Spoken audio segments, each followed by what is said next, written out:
Welcome, one and all. This is the African Wrestling Podcast from the heart of Africa. Kampala, Uganda is where I am coming from. My name is Lucas Black, and I am a professional wrestling fan. And I just want to welcome you to the home of professional wrestling on the continent, the African Wrestling Podcast. Yes, this is something I've been wanting to do for a while. As a wrestling fan, as a person who's passionate about this sport, this is something I want to just share out with so many people out there just like me who want a voice on the continent that shares their feelings about the sport, about the content, about the entertainment that we love so much. This is the African Wrestling Podcast, the place where you're going to find the best analysis, previews, reviews, and we're going to be talking so much about pro wrestling that you're going to be following this show all the time if you're a real pro wrestling fan. My name is Lucas Black. This is Villaggio in the heart of Kampala, Uganda, East Africa, but this is for the continent because the African Wrestling Podcast is the home of pro wrestling on the African continent. We are going to be coming with Wrestling 101. We're also going to be coming with superstar profiles. I'll be talking about everything that is AEW, WWE, TNA, New Japan, every sort of professional wrestling promotion, even the ones in Uganda. Hey, if you want to hear me talking about soft ground wrestling, you can also talk about it in the comments. We shall get it running. This is the African Wrestling Podcast, like I told you, the home of African wrestling on the continent. And let's get into it. We're going to start with Wrestling 101. This week, we are going to be talking about the history of professional wrestling. Where did wrestling come from and how has it developed to the global entertainment spectacle that it is today? Our superstar profile today, there's only one place to start. Roman Reigns, the current urban wrestling god, the guy who's the face of the WWE today and the face of professional wrestling in general. My name is Lucas Black. Get ready to get into the show because the African Wrestling Podcast is starting right now. 2, 1, 2, you got it.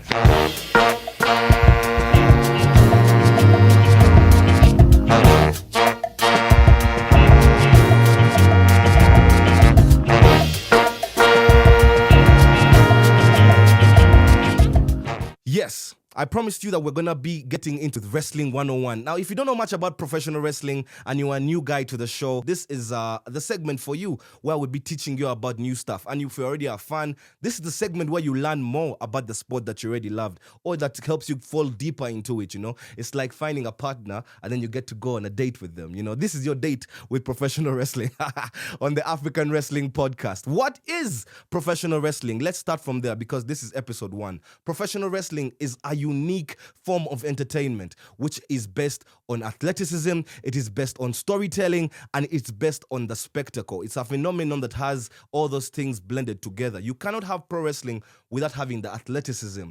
That means the athletic prowess of these superstars. Guys work out a lot. They have some guys have buff bodies, men and women. They have very good athletic abilities, jumping up and down, strength for days, endurance for days. These are all things that you need to be a professional wrestler. Some people will tell you that professional wrestling actually is the one sport that needs the most amount of cardio. So I've heard a lot of MMA guys talk about how it's the cardio you need. You're getting exhausted from just running the ropes, from doing small arm drags and all those things, getting in the corner, small things that we might take for granted as fans of professional wrestling who have been here for years. Those things require athletic prowess, and the people who do them have so much athleticism. We also have storytelling. As a very basic concept, storytelling is where we use the matches, the promos, the segments, and all things that we see in and out of the ring, because this is 2025. Social media exists. It's not just about the things that are happening in the ring. It's about the things that happen even outside the ring.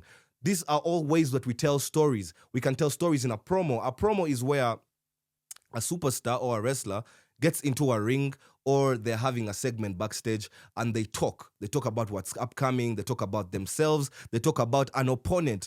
This is a promo, a promotion, basically. They're trying to tell you, they're trying to make you look forward to something. Hey, look forward to me. I'm a very good superstar. Look forward to the match on Sunday. Clash in Paris is going to be great. That is a promo. That's one way of telling a story. We also tell our stories in matches.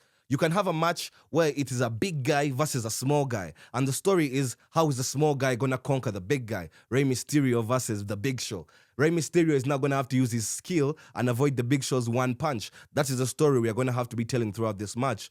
We have a story of Roman Reigns versus Jey Uso, the story of getting through manipulation of family members, people who use blood to manipulate the people that they love. All this is part of epic storytelling in the way that wrestling does it. But it takes from the aspects of real life storytelling, just putting together facts in a way that is concise and entertaining to string you along for this roller coaster ride that is pro wrestling. Storytelling is a very, very big part of this, and the spectacle. All the spectacle is very much part of pro wrestling. We could have just collected guys, 10,000 guys, put them in a building and send some buff guys in the ring, but no. They have to enter with music. There has to be some fireworks. There has to be some graphics. There has to be some, the attire has to pop. Everything has to be splendid. It's what we call the spectacle. So if you watch shows like WrestleMania, even Raw, AEW Dynamite, you watch TNA, all these things, they are very much part of the spectacle. Even here in Uganda, we have soft ground wrestling. The spectacle is very much part of it. The mud itself is part of the spectacle, having all the people come around in a field, whatever. It's the spectacle doesn't have to be necessarily defined by one particular aspect. It didn't have to be graphics on a big screen. It didn't have to be a big logo or flashy stuff. It can just be your niche way of delivering your pro wrestling. So whatever way your spectacle is unleashed, that's a very, very, very important part of pro wrestling. So in understanding what this is, you must put together storytelling, you must put together the spectacle, as well as athleticism, which is a very important part. Now, people may tell me, hey, Lucas, that stuff is fake. And I always punch guys in the face for the F word, but no violence, don't try this at home. Pro wrestling is predetermined, okay? It is a predetermined sport where the outcomes are told to the wrestlers before, but the physicality is real in the ring. So when someone gets slapped across the face, they're getting slapped across the face. They are not pretending to get slapped across the face. This is something that is happening to them. And you have to be the kind of person that I told you earlier, that has the athletic prowess, including endurance to take such pain, This is something which a lot of people misunderstand. Predetermined versus fake.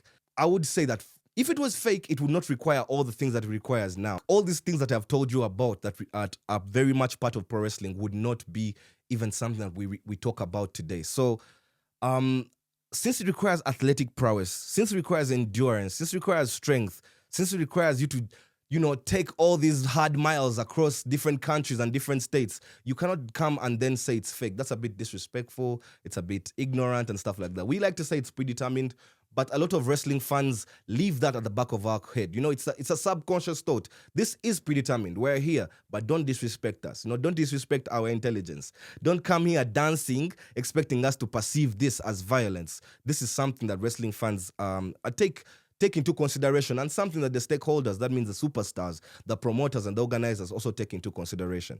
That is professional wrestling in a nutshell. A story of conflict, characters, so many things we can talk about, but I just wanted to address two things: what it is, and also the aspect of fake. I hate that word. It is a predetermined sport that involves athleticism, storytelling, and spectacle. That is professional wrestling.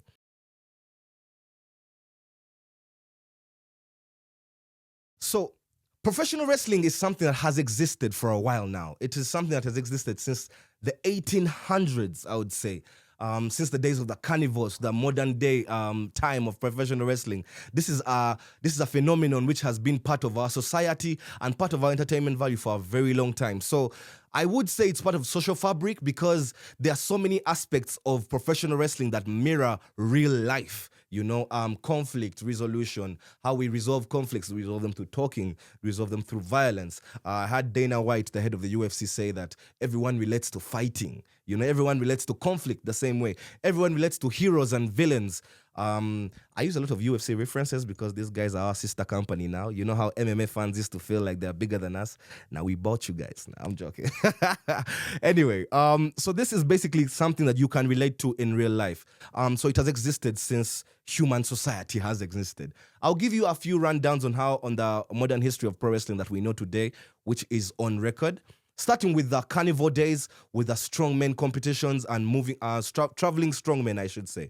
This was around the 1800s and then until the early 1900s in like Europe, so I would say some parts of Asia and America, whereby circuses, as we know them, would move around. Guys would have tents. Guys would have different types of acts. They'll have these guys who go walk ropes, and then there's a net under them. I don't know how to call them. Yeah, they had all these guys moving around, but among them would be strongmen, guys who are big, buff, tough-looking guys who would walk around challenging the locals. If you can beat me, you'll win $10. And the strongest, toughest loco would then come around and then say, I'm the guy, I'm the toughest guy in I just want to fight here and there. So he would come and then challenge the strongman. But then the strongman would most likely win, or if he loses, that would be a great thing. So the promoter started seeing, hey, when the loco wins, or the off chance he wins, this is very interesting. Why don't we then end up fixing these results so that we add the dramatic effect? We can control the dramatic effect of these things since, hey, we are the suckers. So what would happen, a few things would happen. For example, they would have predetermined matches whereby we go and we already met the local guy and he's the toughest guy. We already know him and we go and just make a deal with him and say, hey, our guy is coming in town. You're going to have a match with him and this is how it's going to go.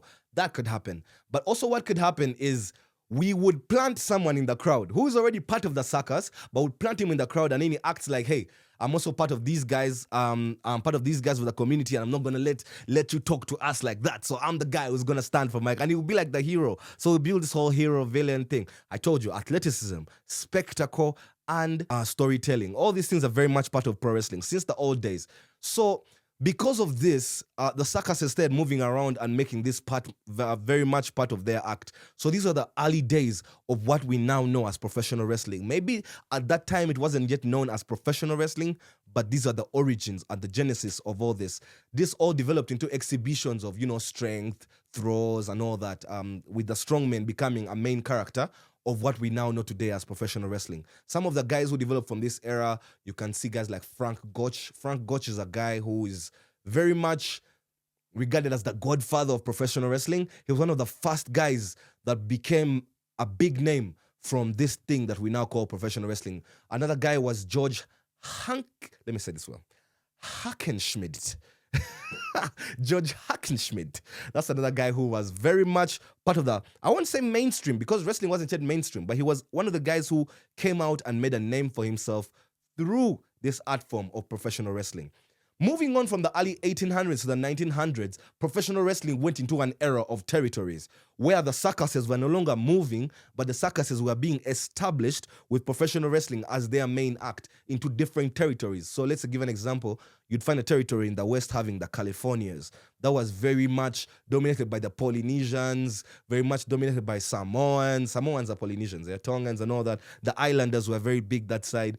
You have this side of Texas, that was another territory. You'd have Middle America, which would have its own territory. In Europe, they would have their own territories. But in Europe and in America, the territories started getting more developed, having their own stars, and then developing their own styles of wrestling.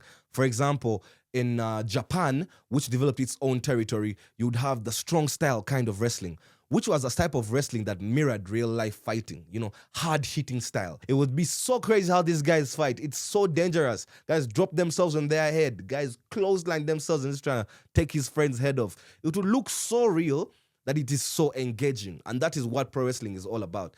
You'd have the style of, I think Texas had the death match style. They invented the Texas death match style, which is all about toughness and grit. How much heart do you have? How much can you take before giving up? How much do you want this? That is something that the fans enjoyed. If you were a guy who has so much heart, then you are a hero of the fans because they enjoyed someone who can go through all the hardships. Like I told you, pro wrestling mirrors life. If you can go through hardships, then I can go through hardships. So that's why you're my hero, and that's why the territories became more established and had more established stars around the 1940s and around the 1980s in this time of the territories. Also in this time of the territories, kayfabe, which is a term you should understand very much nowadays. Kayfabe. I've said it 3 times. Kayfabe is the illusion of pro wrestling being real. Kayfabe is a term which pro wrestling fans, pro wrestlers, promoters, and all the other stakeholders in pro wrestling use it a lot to keep the illusion of pro wrestling as a real sport, yet it's not, you know? We call pro wrestling real. We talk about it like it's real. We treat the results like they're serious. We go out there and give our all like we are fighting for something real. And it's almost like Triple H. Triple H made a statement one time and said, the best pro wrestlers don't play wrestling. They are the wrestlers themselves. They become the character. Paul Levesque is not playing Triple H. He is Triple H.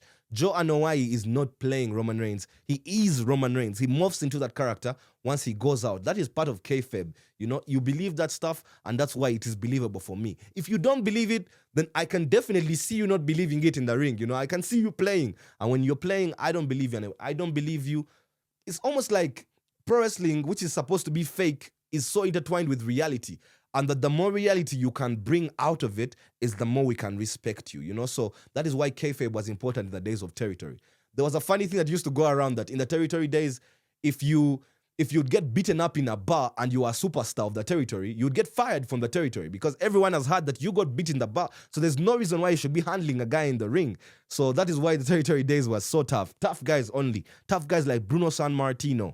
Tough guys like Luthez. These are guys who to this day are like legendary tough, you know? Wrestling then moved on from the 1980s territory days to the golden age of pro wrestling in the 1980s, moving forward to the 1990s. That decade was so important to professional wrestling. And some would say this was the most important decade in professional wrestling because this is when professional wrestling became a mainstream product. This is when professional wrestling became not just a thing for circuses, not just a thing that you have in one territory, in one state, in one country or another. It became like a thing everyone does, every household is involved in. It became even international at this point. You'd find American stars going over and becoming big in Europe. You know, stars like Hulk Hogan, the Macho Man, Randy Savage. Oh, yeah. I don't know if I did that well. But yeah, there were so many stars just like that who came out through that era who are larger than life. In this time, we focused more on creating larger than life superstars who had personalities that were not relatable to per se, but were heroic in nature that one was drawn to them. For example, Hulk Hogan was a person who not everyone can aspire to be, but he was a person who encouraged you to, you know, be a better person, or because you looked up to him, eat your vitamins and say your prayers. It became such a big thing. WrestleMania 3 was in a 93,000-seater Pontiac Superdome. 93,000 people showed up in person. Imagine 15 million people watching your show on TV at the same time. You know, those days, people had to join in at the same time to watch your show. Because these days, I can accumulate my 15 million views in about a month or so, you know, a month. You know, 15 million views in a month is gettable nowadays. But those days, 15 million views on one show in a day, pro wrestling became larger than life. Everything was big. Everything was all about the spectacle. Some might say that the spectacle overtook the storytelling, the athleticism, because guys were now big guys, buff guys, but the in-ring action was not necessarily the most exciting, I would say. If you're a fan of the in-ring action of today, and that is your style, your cup of tea may not have been the 1980s style because it was more focused on the storytelling and spectacle rather than the athleticism part. Moving on to the 1990s, the Attitude Era, the Monday Night Wars. The Monday Night Wars were a very critical part of professional wrestling because they forced professional wrestling to change from a cartoon product to a more edgy or young adult product. It's because this, Eric Bischoff was appointed the president of WCW, which had become one of the main competitors of the WWE in the 1990s, run by a billionaire Ted Turner. WWF, at the time WWF, the World Wrestling Federation, was being run by Vincent Kennedy McMahon, who had just taken his company almost global. It was so international, doing so well, but was still running a cartoonish product, which was alienating some fans.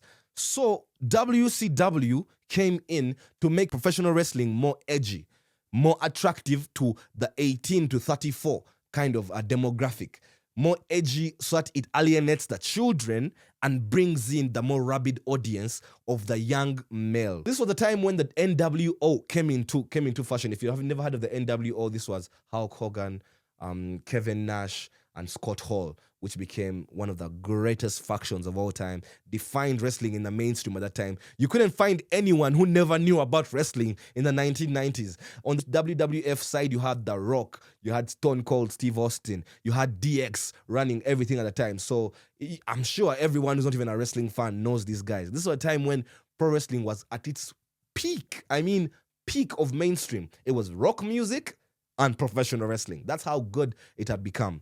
So, moving on from the 1990s, professional wrestling took a downturn a bit. The edgy content was less appealing, to the sponsors, and we need money. It's a business, it's a business at the end of the day. People are gonna come, but the sponsors are not coming in. So how much money could you be making? With WCW falling out and being bought out by the WWE in the 2000s, the content went back to being, just TV friendly content. It was a bit violent, yes, but it was still TV friendly. You could still watch it with your children and your family. It wasn't necessarily generating the amount of attraction that the Attitude Era and the Monday Night Wars or the Golden Age era had gotten, prompting Vincent Kennedy McMahon at that time to challenge his wrestlers to come with more ruthless aggression. And I said it, ruthless aggression.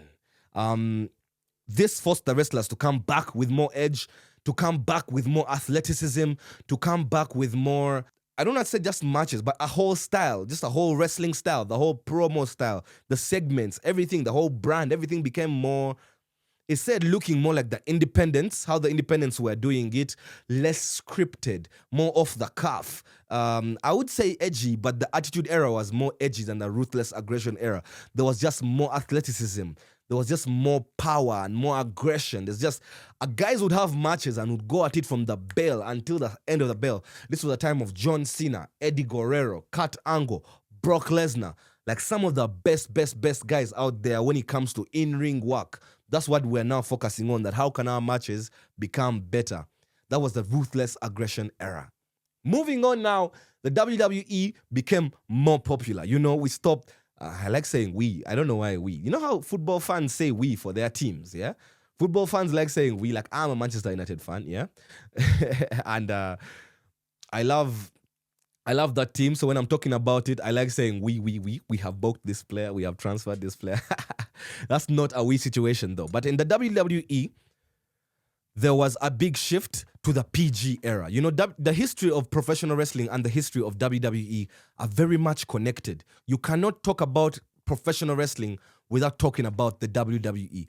So for those fans of AEW, New Japan, and TNA who are asking themselves, why isn't this guy talking about our companies? I'm just saying, I'm just giving the history of pro wrestling, and I'm moving accordingly. And when the WWE is the only company that's doing business in the time, then hey, that is just it.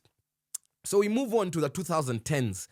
The Ruthless Aggression era had come to an end, and it had introduced so many new stars, the Eddie Guerreros, the Brock Lesnars, John Cena, Edge, Kurt Angle. All these guys had now become established. But Vincent McMahon wanted, again, the same thing. He wanted more money, more sponsorships, and he took the company public.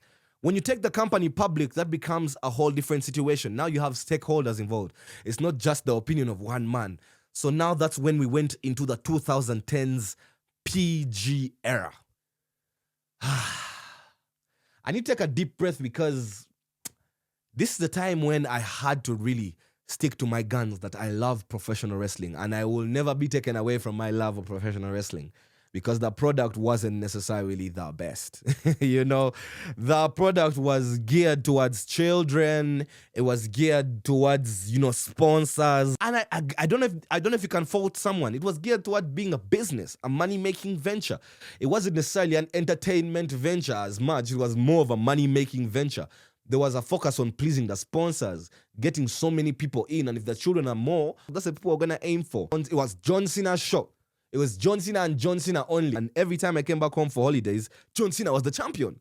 I'm like, is there anyone else in this company? Right? Randy Orton was trying at the time, Batista in and out, but it was mostly John Cena's time. And this was the 2010s, the early 2010s. So 2010, 2011, 12, 13, 14, 15, 16, John Cena through. However, this kind of system alienated a lot of fans. And I tell you, WWE suffered a big dip. A big dip which became a big profit for other people. This became the independent boom era. The rise of independent companies. People who are still wrestling fans, who loved Stone Cold, who loved The Rock, who loved DX, NWO, all these guys who are now being alienated by the new John Cena era, were taken up by these independent companies that decided to bring back that spirit of professional wrestling. Oh, I didn't talk about ECW. ECW was part of the time when the Ruthless Aggression era was going so hard, as well as the Attitude era. It was a small company which had a very violent type of wrestling. So this type of wrestling attracted rabid fans. There might be 100 guys, but there are 100 guys who are going to stick with you. So when the WWE got that formula, put it into the Ruthless Aggression era, it got them mainstream rabid fans, almost, guys who are going to stick with you and stick with you hard in large numbers. But then when you start going towards the other angle of pleasing a younger demographic, you're going to get into a problem of alienating the older fans. So the older fans go into the independent promotions. Who are the independent promotions coming up at the time? Ring of Honor was very good. GCW came up around that time, which is also very good.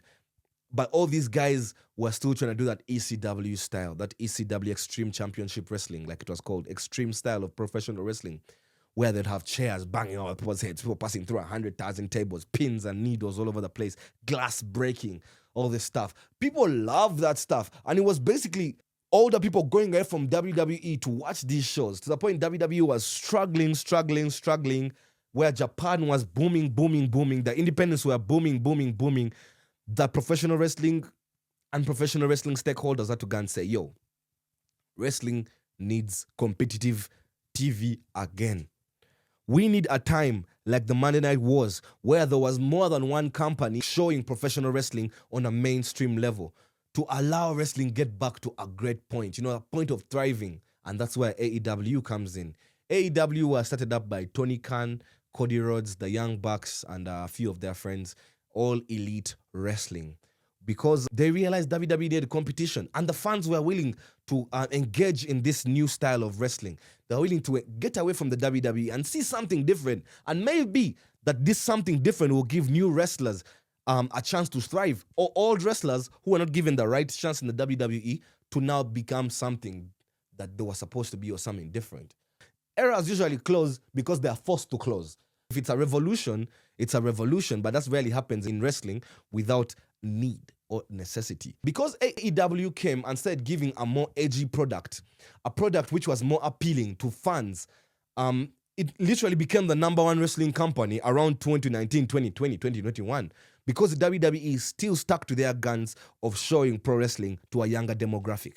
So AEW took all the rabid fans, all the older fans. 18 to 34, we are the ones with all the devices, we're the ones with all the money. We have the jobs to take us to these shows, pay tickets, follow our superstars, buy their merchandise and all that. This became a catalyst for change in the WWE, leading us to the modern era of the 2020s. Some people call it the Renaissance era, which started around the 2020s, I would say 2022. In that time, professional wrestling hit not only peak mainstream again, but peak financial value, whereby professional wrestling is making so much money from TV, from merchandise, from all these superstars, all these deals, that it is the thing again. But not only is it the thing, it is something that sponsors are coming back to. You see, in the Attitude era, there was a very big problem. You want the fans, but the things the fans want are not necessarily the things that the sponsors want. So are you going to sacrifice money for the sake of entertainment? That is something that the modern day has not had to do. This is the time when Triple H took over the WWE from Vincent Kennedy McMahon. This is the time when AEW has become now established as the promotion that is going to constantly compete with the WWE, whereby if you are a wrestler who can't go to the WWE, you can achieve the same success in another promotion, that is AEW. There are lots of independent promotions coming up today. There are so many promotions that are not just independent, but are now real companies, whereby they're not necessarily competing with the WWE, but they exist on their own as serious promotions where someone can go and make serious money. For example, New Japan Pro Wrestling has become something great for Japanese wrestling. CMLL and AAA, Lucha Libre, have become very big in South America and also Central America for Mexico. The WWE and AEW have established themselves as the two North American powerhouses, but the European scene is getting so much bigger. You have a sequence of so many superstars coming out of different areas. I would say TNA is now a very big company as well. because so many mainstream superstars are going there. Their collaboration with WWE, that has created an ecosystem of professional wrestling where now people are now partnering up with each other. That was unheard of from the territory days to the days of the Attitude Era, Monday Night Wars. If you are existing as a professional wrestling company, we're supposed to be in competition. But today, hey, we can partner up, have my superstars go to your side, and let's exchange, viewership and eyeballs.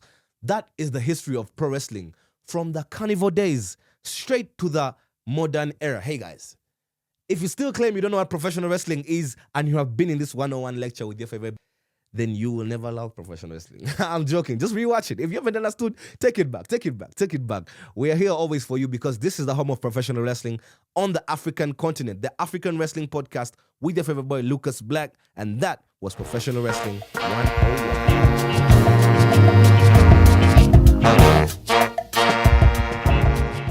Okay, welcome to Superstar Profiles. This is the African Wrestling Podcast, and Superstar Profiles is the place where we are going to be talking about our favorite wrestlers. And the first superstar on Superstar Profiles that we're going to be profiling, Roman Reigns, the head of the table, the tribal chief, the big dog. Roman Reigns has been with the WWE for around approximately now, I'd say 10 years or somewhere above that.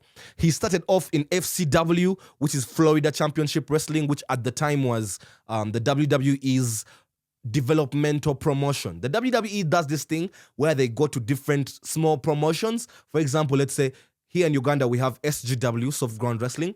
The WWE could hypothetically come to Soft Ground Wrestling, give them some resources and some materials, some trainers, some rings and all that, to bring up some superstars where we send you some guys, they come to you and train and they help polish their skills so that by the time they come back to the WWE, they are ready to become mainstream superstars. That's what we call a developmental promotion. And that's what FCW was for the WWE around 2012. 2010, I would say.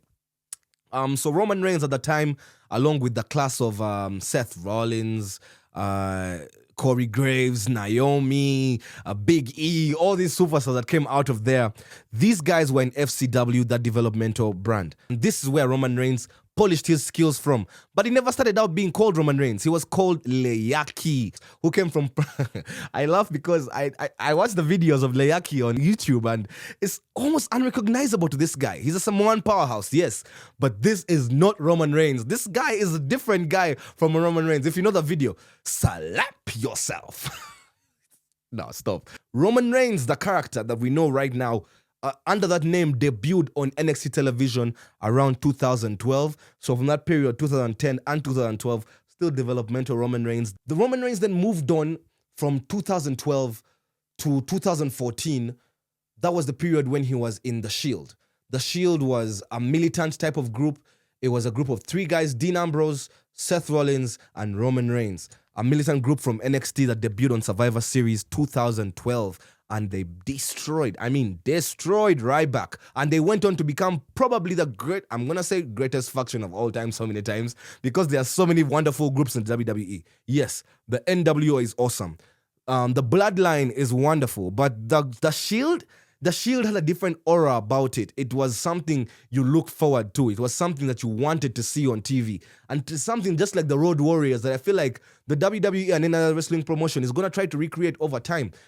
You can see it through the Dark State today on NXT. They're trying to recreate the aura of the Shield. Just four guys who are trying to come up. The Shield were three in that militant kind of style where they come destroying everyone in the ring. Roman Reigns was part of this group and he was the powerhouse and the superstar of the Shield, whereby every match was geared to make him look good. Because the WWE so much potential in this former Leaki, slap yourself, and now wanted to make him Roman Reigns, the mainstream superstar who they saw replacing John Cena at the time. In 2012, John Cena was the man, very much the man, wrestling The Rock at MetLife Stadium in the main event of WrestleMania. So the WWE looking to develop a guy in that time, said putting all the burden on Roman Reigns to develop himself and become the new face of the WWE through the Shield. The Shield were amazing, won titles. He won the tag team championships with Seth Rollins in this time when Dean Ambrose held the United States Championship. So the Shield era was amazing, but it wasn't looking like Roman Reigns' final play. So what then happened? The Shield then broke up in around 2014 in one of the most devastating moves of all time. It still hurts me to this day. But then, out of these ashes came out the Phoenix, that is Roman Reigns' solo babyface run. Which, hey, depending on how you look at it, I loved Roman Reigns at that time. I was a Roman Reigns guy. I've always been a Roman Reigns guy, still a Roman Reigns guy. But a lot of people saw him as a one-dimensional character, as a guy who was just, a guy who's given a script and he goes and reads the words of the script with no, character. That's what some people felt about him. I told you earlier, professional wrestling and reality are very much linked. You have to believe that you are this person. There's no way you can go out and simply play this person, because the fans can understand when you're playing this person. You're just playing the character. You're here to do a circus. This is a stage for you. Hey, we are here to see real conflict, real fights, real title matches. Legitimacy is very much important in professional wrestling. So Roman Reigns is one-dimensionalness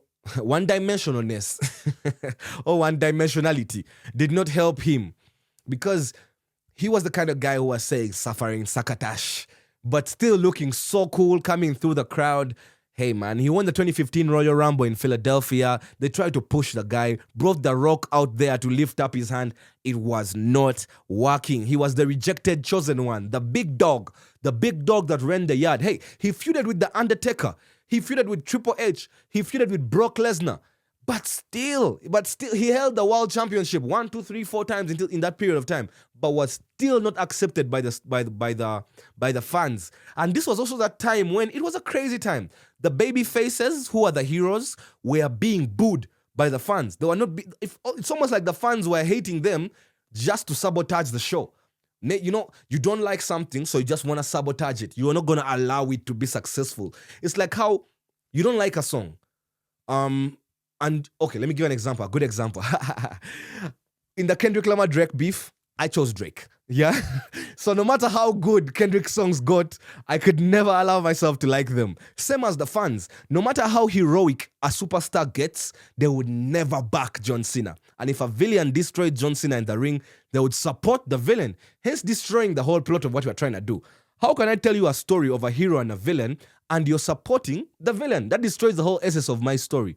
This is another thing that Roman Reigns suffered from in his babyface run, which ran from around 2014 to 2020. That's 6 years, man. In this time, he also had one of his largest setbacks. He announced on Monday Night Raw that he was suffering from leukemia. Hey, man, this was one of the toughest moments I've ever experienced as a wrestling fan. I cannot even imagine what he was going through at the time, being a father of 5 children and having to take care of so many people. These Samoans have like extended families for days. He got out at the height of his powers. He was not accepted, yes, but he was still the biggest star in the WWE, and people loved to hate him. Hating him was not good. It was not good for anyone who was trying to book him as a superstar, but the people loved to hate him. You hated him, but you still want to see him on your TV. That is something which Roman Reigns has been able to do. He has been always a compelling character, someone that draws people in, whatever way you feel about him. So he returned from his battle with leukemia in 2019, had a match at WrestleMania 35 at MetLife Stadium in New York City against Drew McIntyre. But hey, guy beat cancer and comes back. But still the fans were not having that big dog character.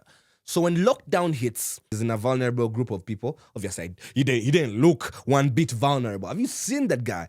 As Booker T says, he's chiseled and carved out of granite. So he took a hiatus from pro wrestling at the time. And he came back in 2020 at SummerSlam, having a beat down on Bray Wyatt and Braun Strowman, interrupting their match. He then again went on to win the Universal Championship at the Payback pay-per-view in 2020. However, this time was different. This time, Roman Reigns wasn't just coming back for coming back. Roman Reigns was back, and he was back to change the perspective of the people. Roman Reigns came back as the tribal chief, the head of the table, and he aligned himself with Paul Heyman. This is when he went into his final form. This is Roman Reigns the way the WWE envisioned him to be. This is something which a lot of fans were asking for with John Cena at the start. They wanted John Cena to become a bad guy, not because they want to hate him as a bad guy. They just want to see, hey man, you look like you have some range. We just want to see your real personality come out. That's why fans ask for guys like Cody Rhodes to become heels, because hey man, if you're a heel, if you're angry, show us you're angry. Show us you're frustrated. And that's what the head of the table character came to do.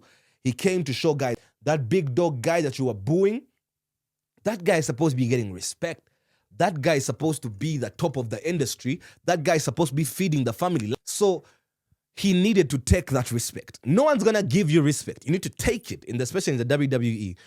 And this is when he got into his manipulative form. He got into that business of being, just entirely ruthless. It was almost like he loved his family, but he was using his family at the same time. It's like he wants to elevate you, but you have to elevate him first or protect his interests. And that is something which people appreciate as that's a real person you can relate to in life. You have that friend. That friend who can't be friends with you unless they are better than you, you know? That's the kind of person who Roman Reigns was. I am your friend, but I need to be better than you. I need to control you. And that was the head of the table. Hey, that enabled him to hold that championship for 1,000 days. So how can you fault him for that? To be specific, held for 1,363 days, something like that. That is unheard of in modern wrestling. Unheard of. Me, that's why I see he's the greatest superstar of all time. And that's why I want to do it as the first superstar profile, because that final form of the tribal chief, the head of the table, the OTC, the original tribal chief, after losing that championship, he's now a good guy. The fans now appreciate his work. They're like, okay, you see, that's what we're talking about. That's what we wanted you to be. Now, don't go back to being a good guy, like completely just saying, okay, now I'm kissing babies and all of a sudden I'm no longer Roman Reigns. I'm no longer ruthless. No. You cannot be the same ruthless guy who's coming telling us you're nice again. You can keep the ruthless parts of yourself, but keep some lovable parts of yourself. You're no longer manipulative, say. You now really care about your family. But hey, when you're fighting for your family, you can take a man's head off, you know? So, I mean, these are all things that our wrestling fans love. And wrestling fans, real wrestling fans, we spend time dissecting these things. Is a guy developing? Is a guy, and a person will look at me and wonder, developing? How do people develop in this fake sport? I will say, and one day I'm going to write an essay on it because that's how passionate I am. Pro wrestling and reality are interconnected. So much interconnected that it's hard to divide the two. So Roman Reigns had to find his reality. He had to find his final form. And that is superstar profile.